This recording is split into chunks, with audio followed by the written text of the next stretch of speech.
नमस्कार। चलिए आज निकलते हैं एक बहुत ही खास सफर पर, हमारे अपने सौर मंडल के टूर पर। और हाँ, ये सिर्फ एक टूर नहीं है, ये कॉम्पिटिटिव एग्जाम्स की तैयारी के लिए भी है। तो तैयार हो जाइए, शुरू करते हैं। तो इतनी बड़ी कहानी है तो शुरुआत भी बिल्कुल शुरू से करनी पड़ेगी, है ना? चलिए एकदम टाइम में पीछे चलते हैं और समझते हैं कि ये सब हमारा यूनिवर्स आखिर बना कैसे। यूनिवर्स की शुरुआत को लेकर ना दो मेन थ्योरीज हैं, और हाँ, एग्जाम्स में अक्सर इन दोनों के बीच का फर्क पूछ लिया जाता है। तो चलिए जरा ध्यान से देखते हैं। तो एक तरफ है बिग बैंग थ्योरी, जिसे जॉर्जेस लेमेट्रे ने दिया था। ये थ्योरी कहती है कि यूनिवर्स एक जोरदार धमाके से शुरू हुआ, और आज भी ये सबसे एक्सेप्टेड मॉडल है। दूसरी तरफ फ्रेड हॉयल की स्टेडी स्टेट थ्योरी है। ये कहती है कि हाँ, यूनिवर्स फैल तो रहा है, लेकिन उसकी ओवरऑल डेंसिटी मतलब घनत्व हमेशा एक जैसा रहता है। अच्छा, तो ये तो हुई पूरे यूनिवर्स की बात। अब जरा जूम इन करते हैं अपने घर, अपने सोलर सिस्टम पर। तो नेबुलर हाइपोथेसिस है जो बताती है कि कैसे बस 4 आसान स्टेप्स में एक बहुत बड़े गैस और धूल के बादल से हमारा पूरा सोलर मंडल तैयार हो गया।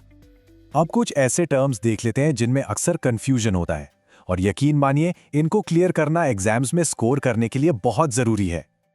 ये बहुत सिंपल है, ल्यूमिनस और नॉन ल्यूमिनस। ल्यूमिनस मतलब जिसकी अपनी लाइट हो, जैसे हमारा सूरज, और नॉन ल्यूमिनस मतलब जो बेचारा दूसरों की लाइट से चमकता है, जैसे हमारा चांद या बाकी ग्रह।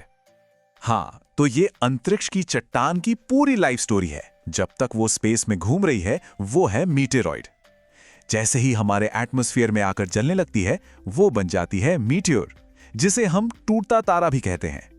और अगर कोई टुकड़ा बचकर जमीन तक पहुंच गया, तो उसे कहते हैं मीटियोराइट। सिंपल। चलिए अब बात करते हैं उन दो चीजों की जो हमें आसमान में सबसे ज्यादा दिखती हैं, हमारा सूरज और चांद। अब जरा सूरज का दबदबा देखिए। हमारे पूरे सोलर सिस्टम का मतलब 99% मास अकेले सूरज में है। सोचिए। और एक मजेदार फैक्ट, इसकी रोशनी को हम तक पहुंचने में करीब करीब 8 मिनट 20 सेकंड लग जाते हैं। ये दो terms exam point of view से बहुत इंपॉर्टेंट है।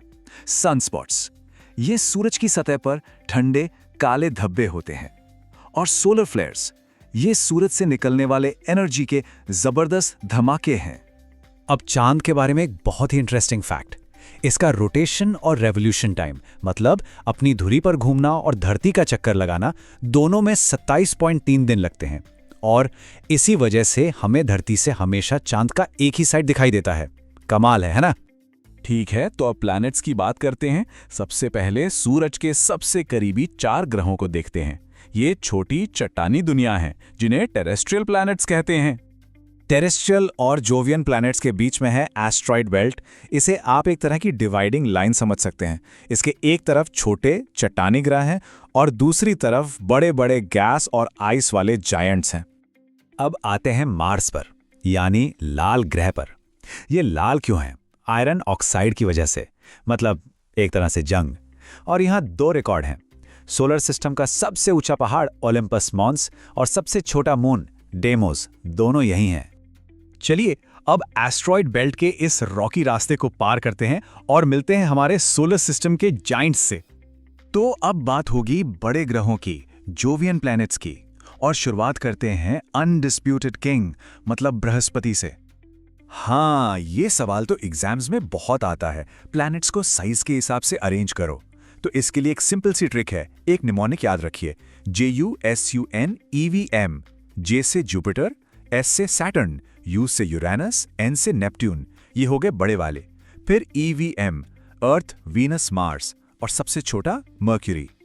जुपिटर की तो बात ही अलग है, ये हर चीज में सबसे है।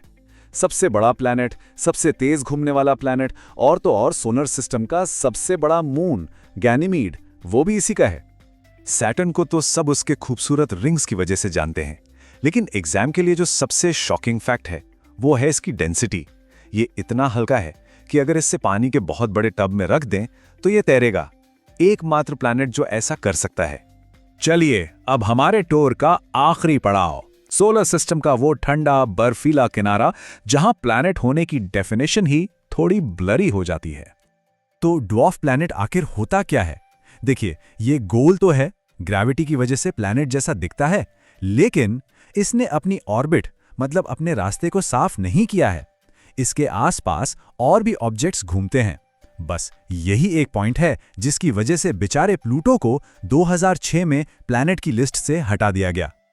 अब ये भी याद रखना जरूरी है कि ज्यादातर ड्वार्फ प्लैनेट्स जैसे प्लूटो बहुत दूर कुइपर बेल्ट में है, लेकिन एक एक्सेप्शन है, सेरेस। ये हमारे काफी पास है एस्ट्रॉइड बेल्ट के बीच में। तो ये है हमारा कॉस्मिक एड्रेस, हमारा ब्रह्मांडीय पता। सबसे ऊपर है पूरा यूनिवर्स, उसके अंदर हमारी गैलेक्सी अ मिल्की वे, फिर हमारा सोलर सिस्टम और उसके अंदर हमारे प्लैनेट्स के 2 अलग-अलग परिवार। तो जाते जाते एक सवाल, अगर प्लैनेट होने की शर्त यही है कि वो अपनी ऑर्बिट को साफ करे, तो क्या पता हमारे सोलर सिस्टम के अंधेरे कोनों में और भी कितने बड़े-बड़े ग्रह छिपे हों जिन्हें हम अभी तक खोज नहीं पाए हैं।